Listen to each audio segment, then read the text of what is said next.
off, for the rolling without slipping, I just wanted to review rolling with slipping and one of the conceptual ideas about the velocity of a point on the edge of a rotating sphere.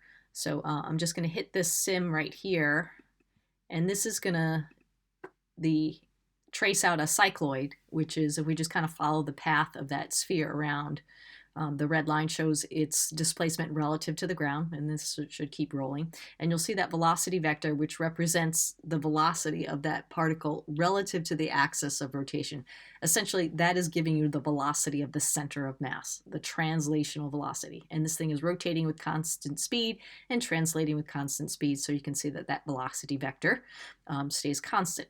Now I want to get rid of that vector and show the tangential velocity. So there's the tangential velocity. Again, this is rolling without slipping, so that tangential velocity is just equal to r times the angular velocity, r omega.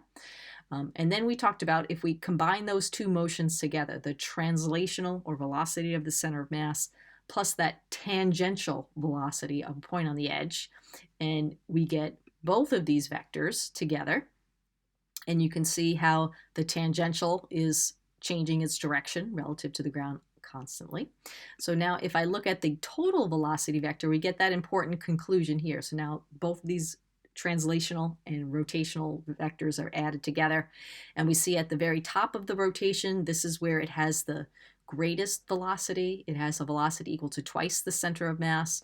When it hits the bottom right there, that's when its velocity goes to zero. So we're going to pause that. That's kind of a conceptual part about the basics of cycloid motion, or rolling without slipping. And then I want to talk about essentially there's two types of problems that you're going to deal with in AP physics. If you have a sphere that is skidding along and then it begins to rotate, so it's sliding and then rolling without slipping, or if it's one of these things where it spins in place for a while, and then as soon as that angular velocity slows down a little bit, then it begins to roll without slipping.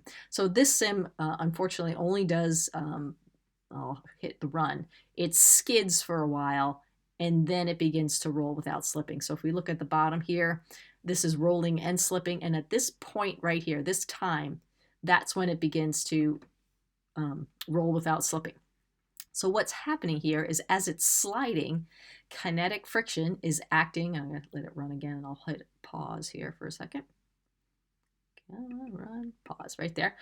So you have kinetic friction that is acting to slow the translational motion of this ball, but at the same time, it's providing a torque that is going to increase the rotational motion of these of the basketball as it's rolling. So at some point, it meets that condition right around here where it begins to roll without slipping. So that's essentially what we're looking for here, right there.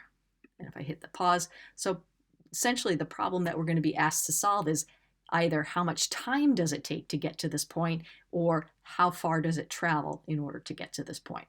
So that's the two types of problems that we're going to deal with. All right.